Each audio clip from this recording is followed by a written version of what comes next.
Welcome to Soul Rising. We're your hosts, Amy and Erin. We're two everyday mediums who are passionate about taking the woo-woo out of spirituality and bringing it down to earth. So put the kettle on, grab a chair, and join us. Welcome back to episode 48. 48. Here we go. And happy Halloween. Yeah, oh my gosh, it's true. This is airing the weekend, a couple days before Halloween. So It's happy Halloween to you. Yeah. Yes. Happy Halloween. Happy spooky season. I mean, I feel like, Amy, for you and I, it's always spooky season. Yeah, 24/7 spooky season, 365. I love that we both have, like, you're wearing Free Spirit and I'm wearing the little sun and moon, so we're both in the vibe of that. Yeah, I was like, it's time. We're bringing out the ghost sweater. And we are talking about the history of Halloween today. I don't think we've done that, have we? Mm-mm. So this was exciting. I also, just as a sidebar, I really love that we're doing these, like, I hope our listeners enjoy it too, because I really enjoy diving into the history and like looking really in deep into some of these things that I have probably had never heard of or any idea of. So I hope everybody else is like enjoying it. I've had some feedback that people are enjoying the topics. Good. Yeah. I think it's a good thing. Great. Okay, so we're going to talk about the history of Halloween. So everybody buckle up. There's a lot here. So I also had to just like kind of dip into it just a little bit because as with a lot of some of this stuff, you go into a rabbit hole and it sends you down one path. So and I'm reading from something that I've written up. So I also will be kind of glancing at a screen. Hang on, can I do this? Yeah, that's a little easier. Okay. So the history of Halloween, and my sources are Canadian Encyclopedia History.com and Wikipedia as well. So we felt it was appropriate to talk about Halloween because we are in Halloween season. Happy Halloween. This is taken more from a Western view of Halloween. And if you are like Amy and I and love the spirit of Halloween, I think you will find the history of it just as interesting. Okay, so come on with me on our broomsticks as we travel back to ancient Celtic times. Hello to my ancestors, I think our ancestors, Amy, right? I think we both have Celtic, Scottish, Irish roots. Halloween is said to originate from the Celtic festival Samhain, which actually is pronounced, which is a Gaelic word pronounced Samhain or Samhain. There were two different pronunciations on two different sites. So somebody, if you know the exact pronunciation, please let me know. Samhain. Do you remember? Is it Samhain? I've just heard other people when I hear them talk say Samhain, but I don't know if that's just if that's actual or not. I don't know either. There, like I said, I saw two different sites. They had two different pronunciations. So if anybody out there speaks Gaelic, actually I should talk to this woman that cut my hair because she is Irish and speaks a bit of Gaelic, so maybe she would know. But Samhain is said to be celebrated, is a celebration that lasted 3 days and 3 nights and was a time that is said to be when the veil between the living and the dead are at its thinnest. An interesting fun fact is that there was also an aspect of Halloween where thrones were prepared for commanders of soldiers, and anybody who committed a crime or used weapons during the celebration faced a death sentence. So the Celtics were seriously into Samhain. Yeah.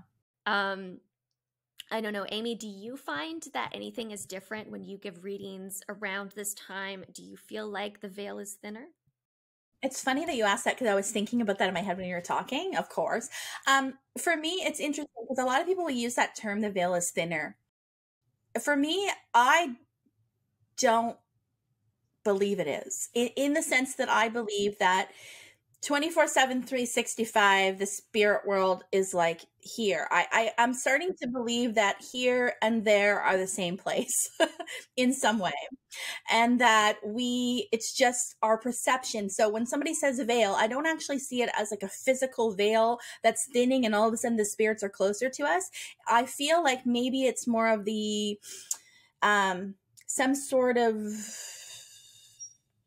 I don't know what it's almost like we open up a bit more to perceiving it. So the veil is more about us than a physical barrier.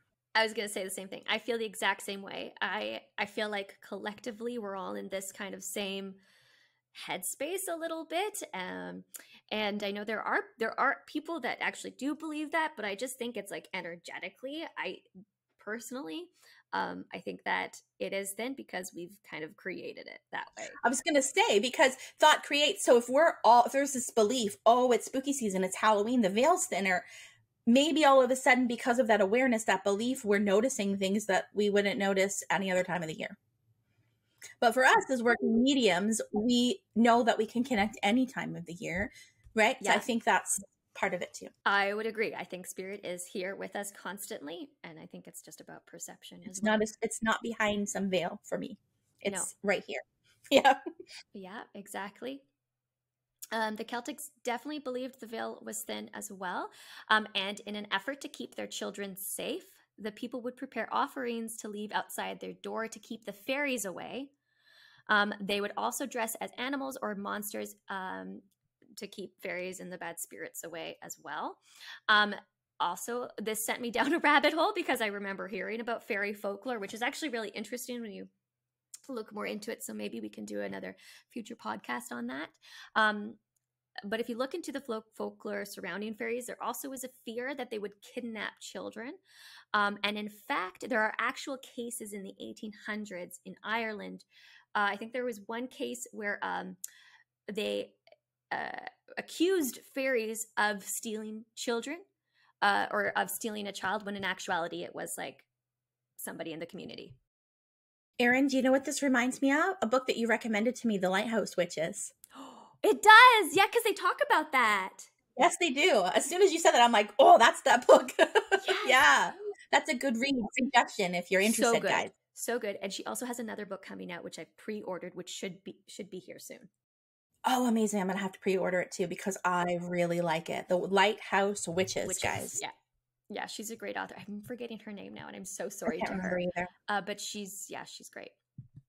Okay.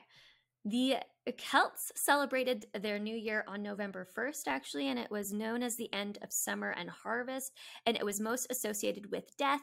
And I think we still, Amy, we still talk about this metaphorically too, with winter as, that death, that renewal, right? That everything is in hibernation or things are changing. Yeah. I think we still talk about that today. And on October 31st was when the ghosts would return to Earth. And so again, people would dress up in costumes. They would dance around these huge bonfires. They would also, I think this goes to, talks about paganism as well. They would sacrifice animals to the gods and goddesses, and they would tell each other's fortunes, which is really interesting. So this was because they believed it was the best time to make predictions because the veil was thin. Yeah. By 43 AD, Romans had invaded the land that the Celtics occupied. The Romans merged their beliefs with that of Celtic beliefs. So here we see Christianity really coming in and again coming into play. And we talked about that on the last podcast as well when we talked about witch hysteria. Mm-hmm. They merged their beliefs together. So one of which was called Pomona, goddess of fruit and trees. Her symbol was an apple, and this is why historians believe is why we bob for apples. Amazing. This might be off topic, but I wonder if that has any connection with the apple, the Garden of Eden. Maybe that's why they also kept it, because they were like, apples, Christianity, Garden of Eden, we'll keep it. Maybe. Yeah. Yeah. If anybody knows, let us know. We'd love to. Yeah, somebody let us know. And then as we go more into the 18th century, again with Christianity coming in, Pope Gregory III designated November 1st as a time instead to honor all saints. And so soon, November 1st was known as All Saints' Day, and this was woven into oh my gosh, I'm going to butcher the pronunciation all the time. Samhain. Samhain? Right? It's okay. I butchered them all in the last episode, so it's fine. Yeah, okay. And on the website history.com, they say it's widely believed today that the church was attempting to replace the Celtic festival of the dead with a related church sanctioned holiday. And in my notes, I wrote, yeah, no. Yes. Yeah. Yep. All Souls Day was similar to Samhain in that they still danced around big bonfires. They dressed up, except I think this time they dressed up as saints, devils, and angels. All Saints' Day was eventually called All Hallow Mass, and Samhain, celebrated the night before October 31st, would eventually be called All Hallows Eve. And eventually, maybe somebody got a little lazy and we blended the two together and we got Halloween. I like All Hallows Eve better. I actually do too. It feels, I don't know, it feels more spooky. All Hallows Eve feels a little more spooky. So when I read this, it made me think of a festival I remember seeing. I'm going to go a little bit off topic here, so I apologize, but I just think it's really interesting and I love it. Celebrated in other countries. And there is a few, but one is called Kurkuri, which is a pagan ritual and folk festival said to banish or ward off evil spirits and remove negative energy. And they do this by wearing these beautiful, elaborate costumes and dance in the streets. And they celebrate this in Bulgaria, which is really cool. I did not put when they celebrated. I think this is in February. I could be totally wrong, though. Please don't. I have to look it up later. I think I remember seeing February. But then that sent me down another rabbit hole, Amy. Going off the rails here, where I was like, that's not it. And it was actually because I was thinking of a festival celebrated in December, also another pagan festival that celebrates the winter solstice called Krampuslauf. I'm mispronouncing that and I'm sorry, which is a parade where people dress up in very, again, elaborate and terrifying costumes of Krampus as a means to scare away the ghosts. And for those of you that don't know, Krampus is half goat, half demon monster that punishes children around Christmas for misbehaving. He is basically like Santa's evil brother. Okay. Krampus was apparently he's part of more pagan traditions and rituals. Krampus is said to either, this is a little dark, please do make sure there are no children around, beat children with a stick, eat them, or take them to hell. So one of those. Yeah. Fun. Yeah. So if you really want to scare your kids, they would be like, well, Krampus is going to come and eat you if you're not good. Do you want gifts from Santa, or do you want to be eaten and taken to hell? I'm glad that we here just use coal, because that's a lot better than that. They were like, somebody was like, that's a little aggressive. Let's just tone it down. Okay, but we will save Krampus. Maybe we'll talk about it at Christmas for another day, because that's also really that's cool folklore. Well, we're going to do a whole episode on winter solstice. We've already got a plan. Yeah. Yeah, we are.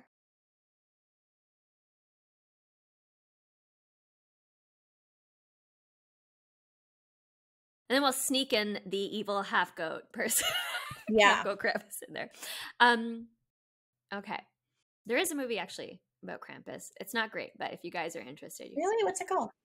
Krampus. Okay. Yeah. It's a scary Christmas movie. I think I've seen it. I know this word is familiar to me. You probably did. I think it's with that guy from Parks and Recs. What's his name? Ugh, I forget. Is it like a cartoon? Is it animated? No, it's a live action horror movie. I think it's like a comedy horror movie too. I think there's some comedic bits in it. Interesting. Okay. Anyways, if our listeners are curious, Krampus, it's out there. I think there's a few movies, but anyways, We'll go back to All Souls Day. All Souls Day is when trick-or-treating became more of a thing. Only it was known as souling, okay, where folks with less money would visit wealthier families. They would receive these pastries, and they were called soul cakes. In exchange for these cakes, they would pray for the souls of the homeowners' ancestors. Later, this was adapted and taken by children, and they would go around asking for gifts. As we fast forward, and I thought this was really cool, Halloween costumes, such as wearing disguises to ward off ghosts and offering food to appease these malevolent spirits, were brought to Canada and America by the late 1800s. This is because we had a lot of Irish and Scottish immigrants, and of course English as well, coming in. And here's a little quiz. What year did the term trick-or-treat first arrive in Canada? And I'm going to give you some bonus points, which is a big high five if you can guess where in Canada. So what year did the term come to Canada, and where, if you can? Are we in the early 1900s? I don't know. Yeah. Okay. You're close. Yeah. I don't know. Like I was either going like 1897 to like 1910. I don't know if it's in there. I'm just guessing. Like I have no idea. I don't know, but for whatever reason, I feel like we might be like west. Are we in the prairies somewhere? Oh my God, Amy, you're so close! Psychic Amy coming in for the win. Okay, so yeah, well, yeah, I'm guessing. Like you're very, very close. So it was 1927. That's the year my grandmother was born. Okay. Oh, hi, Grandma. That's a little Nanny, hello from her. Yeah. That feels like 95 in November. Let's shout out. Shout out to Nanny. Yeah. Okay, 1927.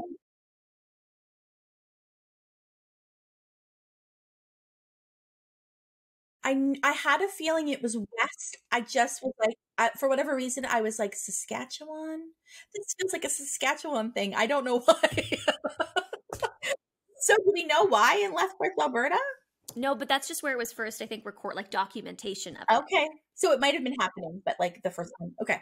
Yeah, and then I think the other interesting thing that I saw too, and I can't remember the exact details, but there's also some people that believe that Disney actually also popularized trick-or-treating. I think more so in like the 50s. Yes. But there's that, because I think they like did something with it, and I think it became a little bit more popular. I'm gonna ask my grandmother if she remembers trick-or-treating as a child. So she grew up in Northern Ontario. So we'll see if this was this a thing back in the 1930s, or did Disney actually popularize it in the 1950s? Like that'd be cool to ask her. So I will ask her. Yeah. Yeah. And the other thing too that was really interesting is like they would kids would, like the term trick-or-treating, like kids would actually perform like they would read poems, or they would do like little tricks in order to get like I think there was like some coins or like small tokens or like cakes. And then as we go into like the Depression in the 1920s, we started to see a little bit more mayhem with it, where the tricks got aggressive.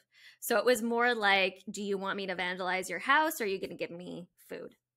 Ah, okay. Which kind of, I mean, makes sense. You know, it was a really rough time for everybody. I wonder if that's how toilet papering a house came about. You never know. Maybe. I don't know. Yeah. They did something. Okay, and then this one was really cool. This is about jack-o'-lanterns. Okay, so I have another quiz for you. Okay, but this time you can pick from A, B, or C. And our listeners can play along if they want to too. Okay, why do we carve jack-o'-lanterns? Is it A, to keep the Oogie Boogie Man away? B, to bring good luck for food to last through winter? C, to welcome the good spirits of Jack in? I don't know. 2? B? Yeah. Was it? Okay. Yeah. So originally they would put these, and it wasn't like pumpkins. I think they would be like potatoes or beets, of like foods that were more like native to the land. and they would carve out, and it was a way to like ask for good fortune, because they were, of course, like bringing in offering something, and they were like, yeah, they were saving the food that they had pulled from that harvest for the winter. So they were hoping that everything would keep well to get them through the winter time. Okay. And it was an offering. Yeah, it was an offering. And then it was also used to like keep the bad. So it's a little bit of a little bit of both. A little bit of both, except not Oogie Boogie Man from the movie Nightmare Before Christmas. I was like asking for blessing, you know, like in a way. It's interesting because I'm gonna, when we do our pumpkin carving, maybe you can too, or our listeners, I'm gonna set that intention as I'm doing that. Okay, like this is our offering for you, rather than just putting a pumpkin on the step to rot for a month, right? It's like, here's my offering for you. Offering for you. Intention, bring in some good fortune. Exactly. Like even as I was reading this, I was like, you know what? Maybe I'm just trying to carve a potato.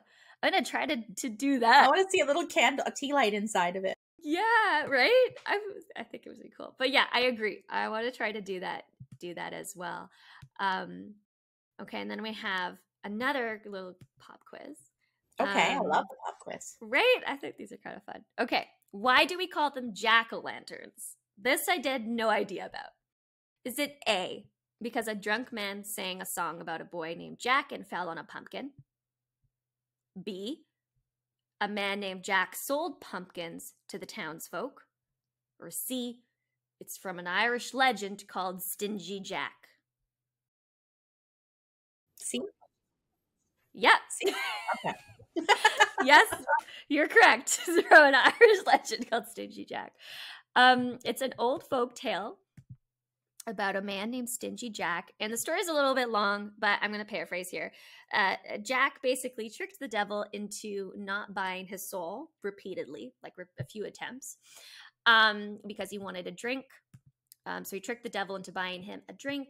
The devil was like, well, can I have your soul? And Jack was basically like, no, but come back in 10 years and you can have it.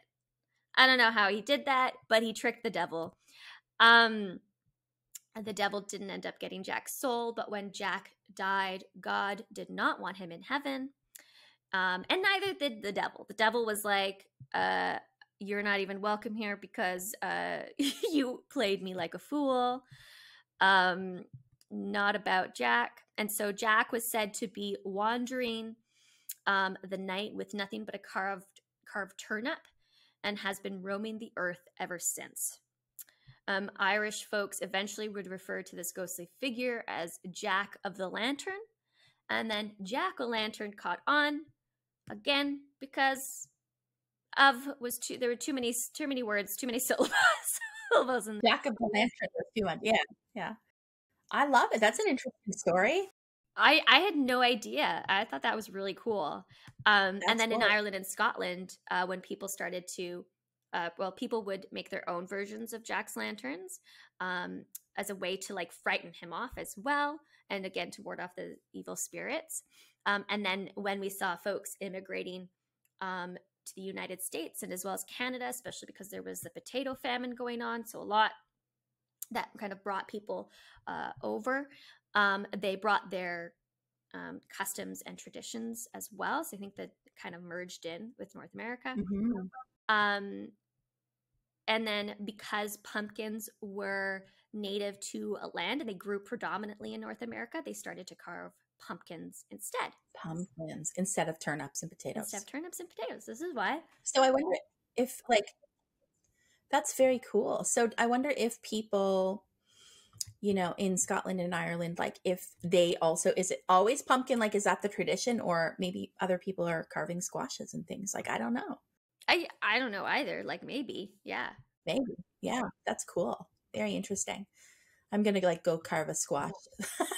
That's what I'm saying. I'm I'm going to try to see if I can carve maybe a turnip or something. But turnips they're kind of small. They are so hard. A couple weeks ago with Thanksgiving, I was cutting the turnip and I'm like, my God, this is so tough. And it takes forever to boil a turnip. I don't know if you've ever boiled a turnip, but it takes forever. Gotta be a better way. Irish and Scots and English folks were tough. They were tough. Yeah. I think they carved, oh God, was it more, I think they carved turnips more in England. I think it was just whatever was indigenous to the land, or whatever they could really, that makes sense. I found more. Yeah.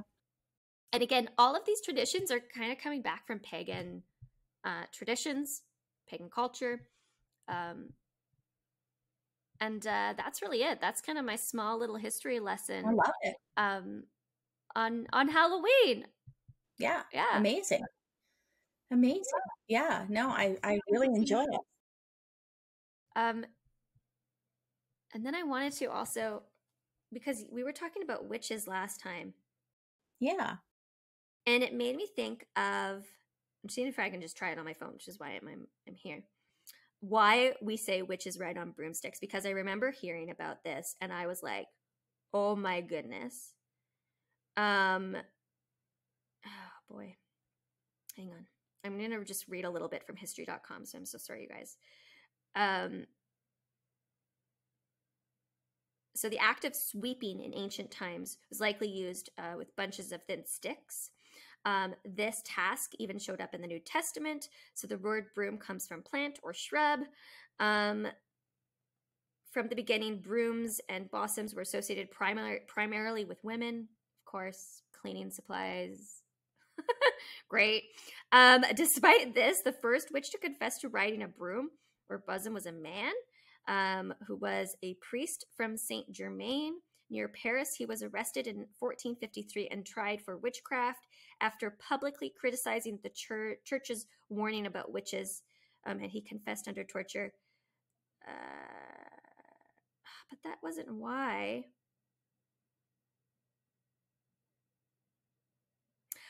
Okay. It's actually because it has roots in a pagan fertility ritual about riding a broomstick. Okay. Yeah. Okay. Our mind is going places. We will allow it momentarily. Yeah. Yeah. I got it. Okay. Okay. Wait. Sorry. Not actually doing that. I know. Okay. Yeah. Sorry. They would like dance around it, or dance around the broomstick. It was called like the broomstick dance, and that's why we associate witches with flying. But for some reason, I thought there was like, anyways, I don't know. I digress. I really thought there was something like, maybe if I looked into it a little bit more, that was a little like there was like an innuendo there, like some with. Well, that's where my mind is gone, that it's an innuendo. I think that's kind of where it came from, but like there's, I wish I remembered it a little bit more in detail, but there's that's okay. From. Yeah, that makes sense for me too. Yeah, I can see that. Some dude. Well, it's funny because we talked about witchcraft in the last episode, and a lot of it stemmed from the masculine males, the patriarchy being fearful of female sexuality and, the power, because females can create and grow and nurture life. Like that's the ultimate power, right? Power. And so I think that has a little bit to do with that piece too, that creative, right? That yeah. Well, and the broomstick, if it's associated with a fertility ritual, I mean, there is that like kind of that phallic symbol. Absolutely. Yeah. And how it would then be turned into a more negative thing than a positive thing. Yeah, of course. Yeah. Of course. Yeah. Yeah. Interesting. Well, thank you, Erin. That was a wonderful little path down the history of Halloween. I loved the little quizzes and learning about those things. Yeah. Awesome. Yeah. I hope our listeners did too. There is a lot more there, I feel like, but there always is. But the history of anything, it's like anything. There's so much. Rabbit hole. Yeah, there's so much information. But yeah, we did learn some things. I did for sure. You probably did too when you were researching it. Absolutely. Stingy Jack. Yeah, that's very cool. Yeah, so thank you. Happy Halloween, everyone. We hope you enjoyed this episode, and we'll see you next week. Bye. Stay spooky. If you like what you're hearing, don't forget to give us a 5-star review on Apple Podcast and tune in each week as we dish on all things spiritual. Don't forget to like, comment on what you would like to hear us talk about next, and subscribe.